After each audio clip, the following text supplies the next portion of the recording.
Welcome to this talk. We are going to talk about Amazon Cognito. We are going to talk about user authentication and federation of identities with login with Facebook, signing with Apple for your web or your mobile application.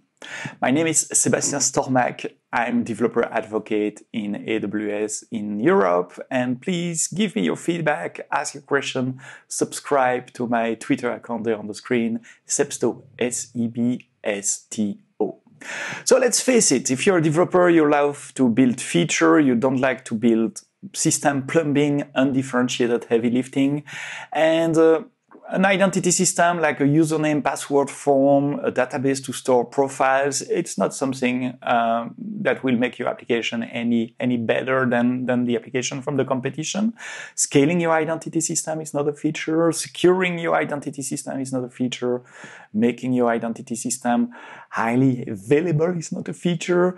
Implementing federation protocols such as OpenID Connect or Samuel or OAuth is not a feature. You want to bring value to your customer and not spending time on something that everybody has to do. So spending time on your IDP will not bring any added value to your customer or to your app. It will not make your app standing out from competition. Everybody has to do it, and there is no real differentiator at functional level. So if you remember only two things from this talk, it should be these two simple rules. Never build your own identity system. If you prefer to deploy on-prem, then you can buy a package from a vendor, or even better, you can use identity systems that are provided as a service, like a managed service in the cloud. Also, as a side effect, never store user credential inside your backend system. It will make you sleep better at night. Please trust me on that one. So in this talk, I'm going to talk about Amazon Cognito, which is a managed identity system for you in the cloud. Manage means that you don't need to provision a server, not even a virtual server. We are going to manage the hardware for you, the operating system for you.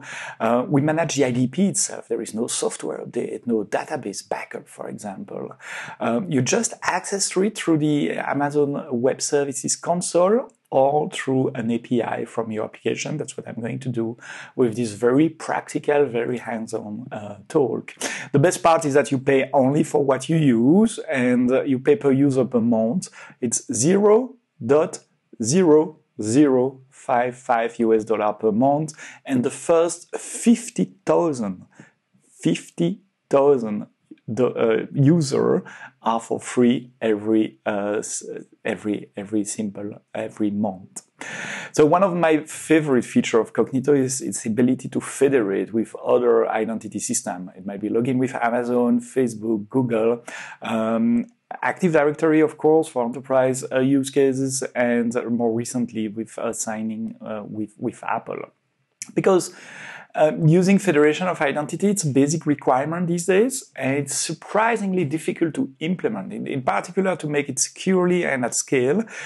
So having federation now available as a one-time configuration, it can save you days or weeks of development. But federation still looks like a bit like magic. So let's have a look under the hood how it works. I'll try to explain to you that it's not that complicated. So identity federation simply means that you, as an app developer, do not want to deal with the user profile and password. And instead, you are going to ask your customer, please, Mr. Customer or Mrs. Customer, go authenticate on that website, do whatever they require to authenticate you there.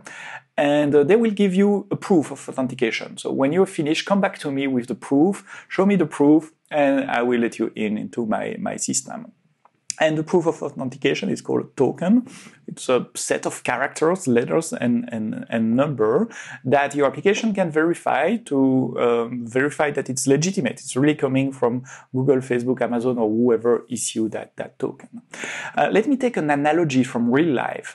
If I want to take a plane to fly somewhere, you know, in that previous world where we were able to take a flight and travel, the airline company or the airport is not going to identify me. They are not going to take a blood sample and check my DNA to verify who I am. No, they ask me to provide a token that has been issued by someone else, someone they trust, and trust is really the key point here. In federation, you need to trust the third party, and they will verify that that token is still valid. And you know what is that token? It's my passport. My government issue a passport according to a very strict authentication procedure. They really verify who I am with my birth certificate, and they issue a token which is signed by them that other people can trust and which is limited in time. It has an expiration date, and the airline company will ask me, hey, can you show me your token? They will verify the token, and if the token is valid, and they will let me in. So once you are in, you want to access other systems. In the cloud, you might want to access an API, like an API gateway for REST API, AppSync for GraphQL API, or maybe a system that accepts access key, secret key to authorize you, like Amazon S3 or DynamoDB. And that's the second part of identity federation. Once you have the token, so in the case of federation, Facebook, Amazon, Google issue the token, Cognito verifies the token, and then issue its own token. So at the end, your application receives a Cognito token. Your application doesn't even see that there is a Facebook, Google, or any other federated system in the game. And your application can present that token to a couple of AWS services, like the API ones, API Gateway and AppSync. They are happy to take a token issued by Cognito, verify the token. If the token is good, let you in through the API. But it's not your ID token, it's called an access token. So what is an access token? It's a different set of token just created to grant you access to a specific resource. And once again, let me take an analogy from the real world here. If I want to go to an hotel at check-in, they will identify me through federation with my passport. They will verify my passport, just like the airline. And then they are going to grant me another token, a token that let me access protected resource. And protected resource is my hotel room. So they give me a key, and that key is exactly like an access token in the IT world, because that key is only valid for a specific set of time, only a few days. And it's valid only for one specific set of resources. I can only access my room and not anybody's rules. And the door, which is the protection mechanism to access the resource, is not going to try to authenticate me or to identify me. They're just willing to verify the access token. If I have an access token, that's all they need to know. If the access token is valid, I will be granted access to the resource, which is my hotel room. So ID token, it's your passport. Access token, it's your access key. It's your hotel room key. And most of the service on AWS, some service on AWS will accept an access token. Some of them don't. Amazon S3, DynamoDB, for example, they need different types of credentials. They need like a username password. It's called an access key and a secret key. And we have a service that can give you temporary access key, secret key as well, if you have a valid Cognito token. And it's the other part of Cognito called Cognito Identity Pools. With Cognito Identity, you can come with a Cognito access token and say, hey, Cognito Identity, can you give me an access key, secret key for that? It will give you a limited in time, limited in scope access key that then you can present to Amazon S3 and Amazon DynamoDB. So I hope it's a bit more clear how federation works with Cognito. What is an access key? What is a secret key? But now let's have a look at the code level. How does it work? I will start with a web app because it's easy. So I take a terminal, type npx create React app, and it will create an app. While it's doing that, it takes a few seconds. Let me talk about the framework I'm going to use here. It's called AWS Amplify. It's an open source AWS-led framework to help you to manage cloud services and to easily access to these cloud services from your web and mobile application. So it's made of two parts. The first is a command line that you, the developer, can use to create, to maintain, to provision cloud services. And the second part it's a library to include in your code. So with the command line, you type command like this, like amplify @auth, and it will create an authentication service for you in the cloud. Same for storage, same from API. The client-side libraries, it's the sets, the code that give you high-level access to these service in the cloud. We do support the most popular JavaScript framework like Angular, like React, like Ionic, Vue, or plain JavaScript if you like to do so. And on mobile, we do support iOS with Swift and Android with Java and Kotlin. Once my web app is scaffolded, let's change directory and start the development server, and I receive that fantastic web app without writing a single line of code. So now let's add user authentication to that app. So I switch to the console here.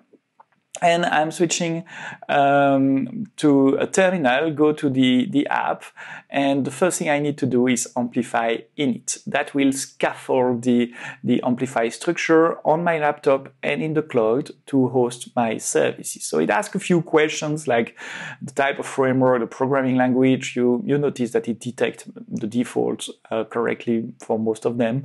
And it generates a set of CloudFormation template, asks me my AWS CLI profile to push that to the cloud. And that initialization phase takes roughly 1 minute. I will not lie to you. It's a video. I'm not typing this comment as I'm talking right now. So I accelerate the video a bit so that we don't have to wait for 1 minute. When it's done, you can verify the status, or you can add different modules. And let's add authentication. Here I want defaults. I will authenticate with username, and that's it. So there the CLI generates a Cognito configuration for me, and I can push that Cognito configuration to the cloud with just amplify push. So that command takes 3 minutes roughly to execute, and during these 3 minutes it will create Amazon Cognito as a service in the cloud and will configure it with defaults that make sense for 90% of the application. It takes 3 minutes. I accelerate the video again to show you the result, which is more interesting. When it's done, amplify status to verify the status of your backend services. So it's really going to the cloud to check what you have running in the cloud and inside your account. And you see right now I just have authentication with Cognito.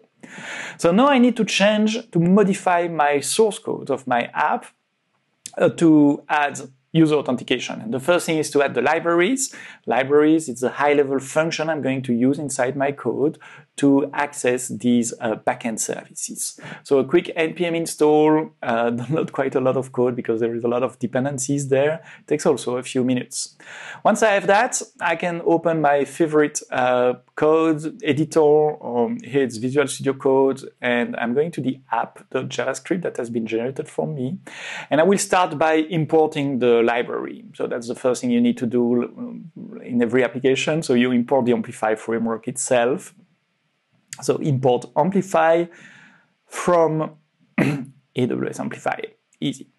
Amplify also generates a configuration file for you with all the settings that it needs to know where to connect in the cloud, the IDs of the Cognito generated, the endpoint, and other data it needs to connect to that infrastructure. So you need to import that config and to initialize the framework with amplify.configure, and you pass the config argument. That's a one-time operation to initialize the framework.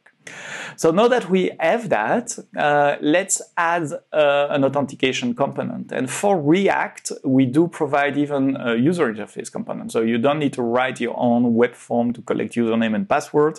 We have a component doing that for you. It's called with Authenticator. I'm also importing the sign out component, so we will be able to add a sign out button very easily. And these are really specific to React. You're not going to find that yet on iOS or Android. I'm not sure about Angular and the other framework. So I'm importing these two. And with Authenticator, it's a high-level component, so it's a component that takes another component as an entry. The other component is the entire app, and I will protect my app by just wrapping it around with Authenticator. If I save that, the application will recompile. It might take a few seconds the first time, and then you see the application sends you directly to a login screen. You have also the function to reset password and to create accounts. So you have sign in, sign up, forget password flows that are all implemented for you. So here I sign up, I create a new account, I wait to receive a code on my Gmail address, I type the code to confirm it's me, and I will be redirected to the app. So pretty easy, I have user authentication inside my application. What if you want to do the same in iOS? It's pretty much the same. Here I have an application already running. It's in SwiftUI, and usually I create a user data observable object that publish the signing status to the rest of the application. Observable and publish means that whenever this value is going to change, the user interface will refresh itself. And the user interface is pretty easy. It's a Z stack, so to UI.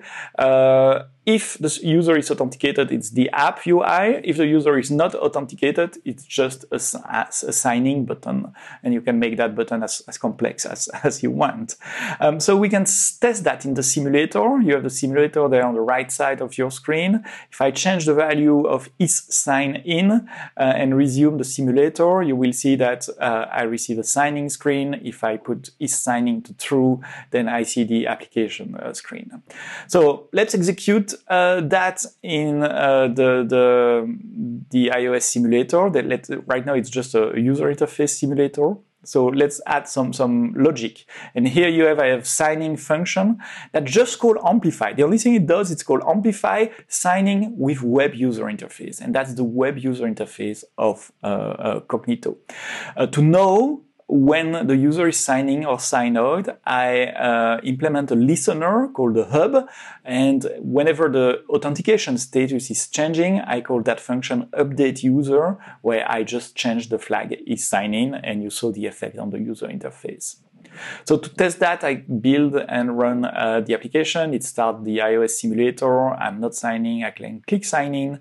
It asks me to redirect to amazoncognito.com, and I'm on the web page of Cognito, where I can authenticate with the same username and same password because I'm tapping into the same backend as my web application before. I can sign out. I'm also redirect to the web page of Cognito, and then I sign out. Pretty easy, no? I didn't show you how to add the libraries. You do that with Cocoa pod, so you can just type pod install to add the libraries to your project. Now let's add some authentication on the backend, some federation on the backend. I want the ability for the user to also authenticate with login with Facebook. So to do that, I first go to the Facebook developer console, and I create a new app for that.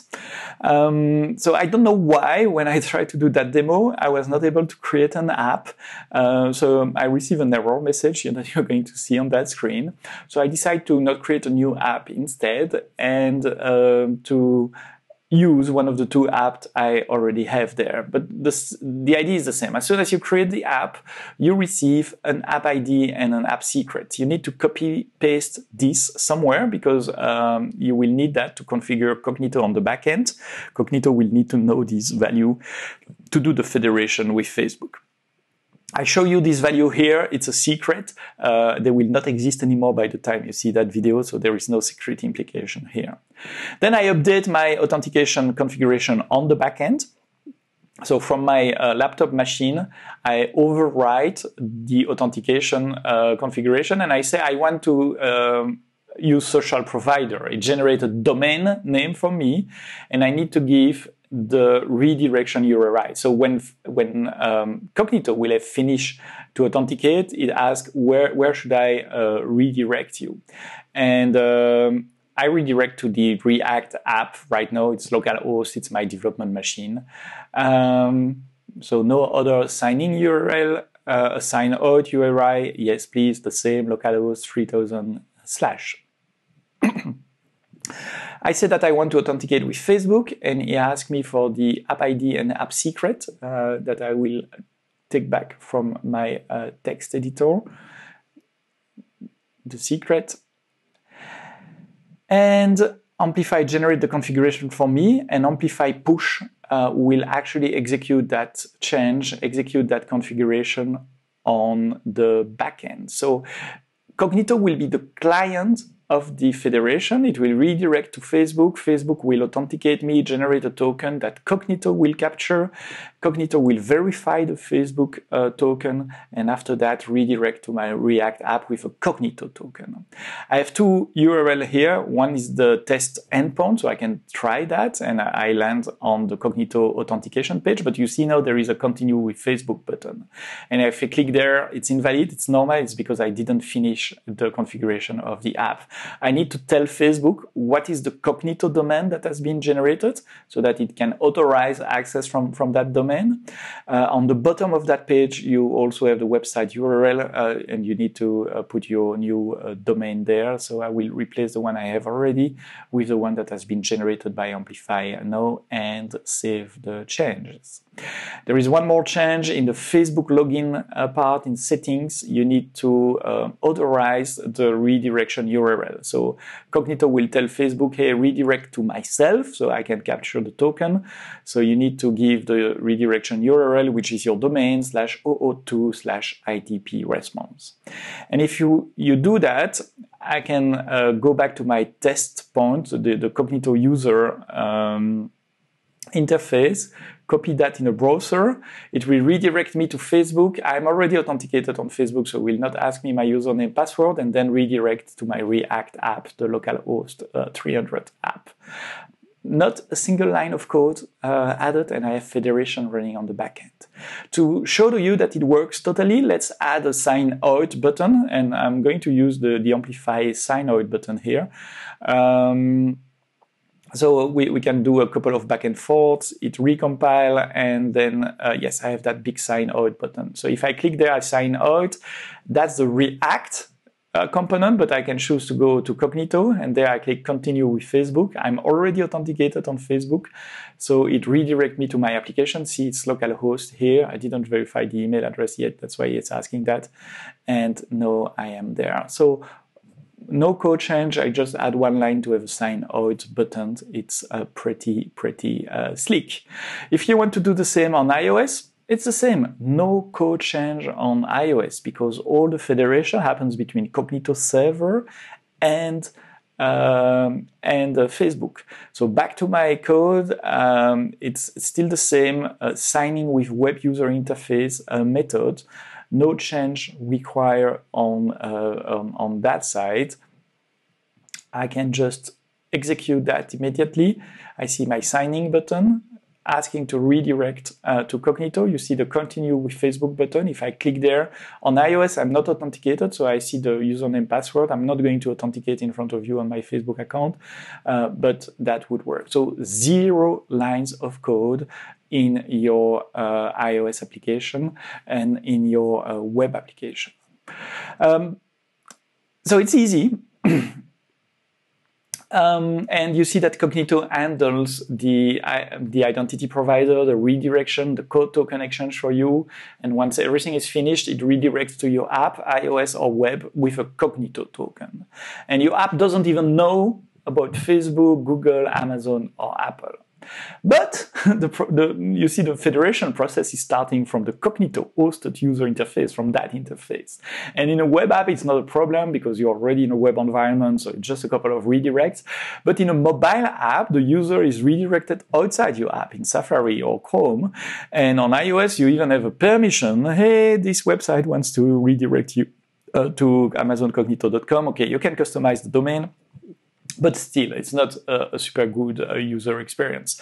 Best user experience should be to integrate identity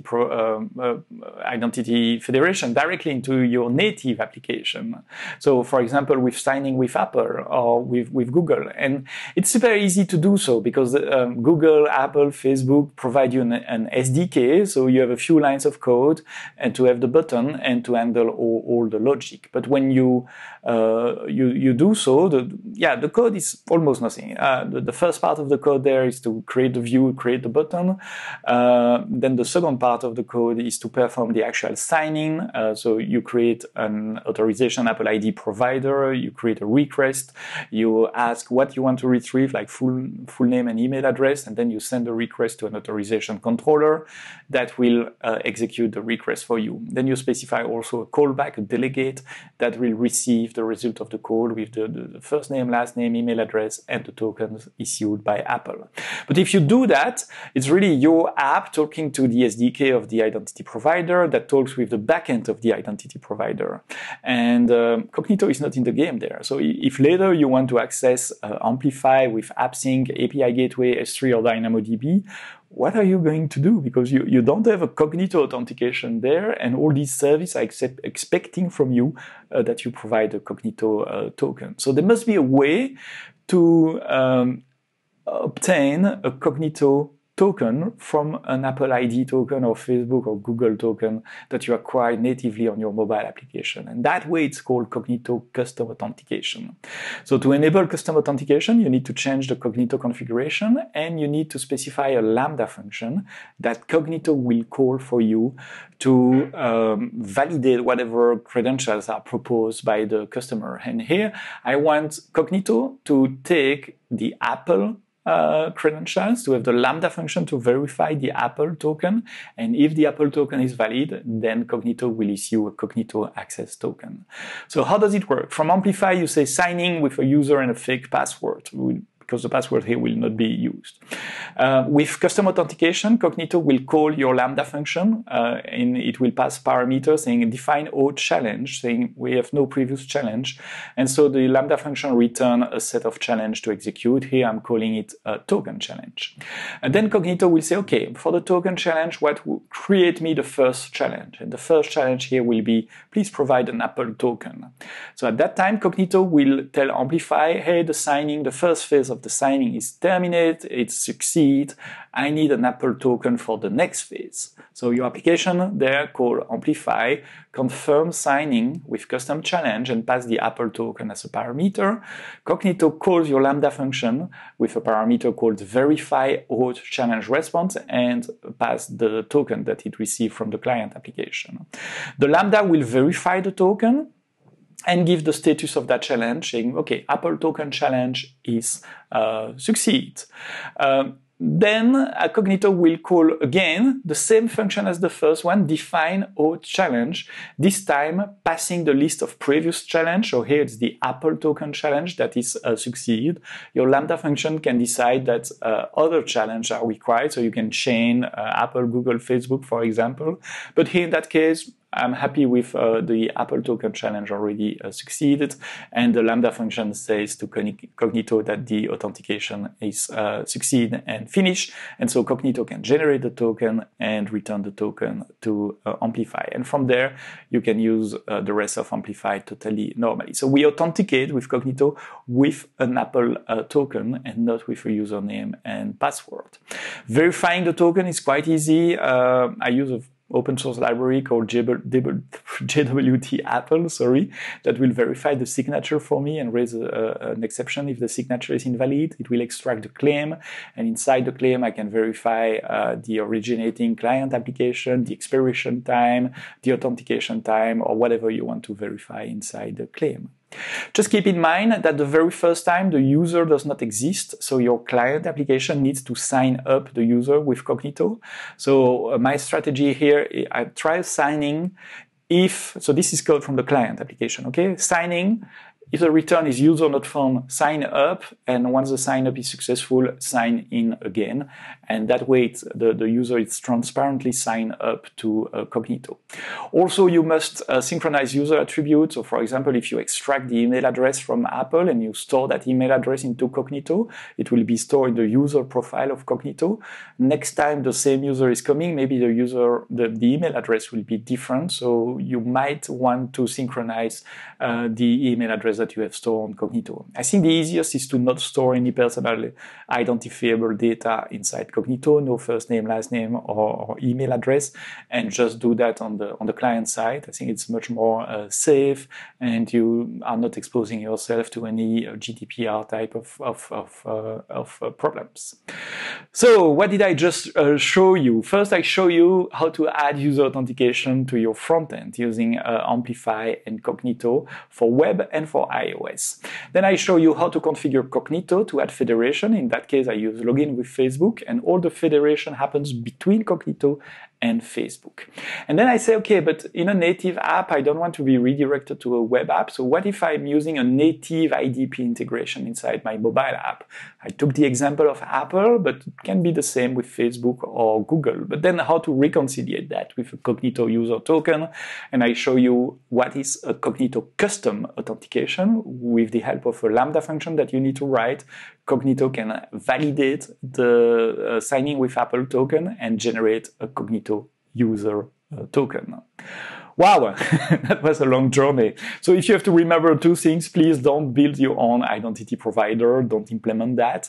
It's not secure. It will not scale. It's difficult to keep up with compliance. So use a managed service in the cloud, just like Amazon Cognito. Do not store personal information data in the cloud. Just use federated identities with Google, Amazon, Facebook, signing with Apple or Active Directory, anything that talks Samuel. And of course, on the client application, please use Amplify.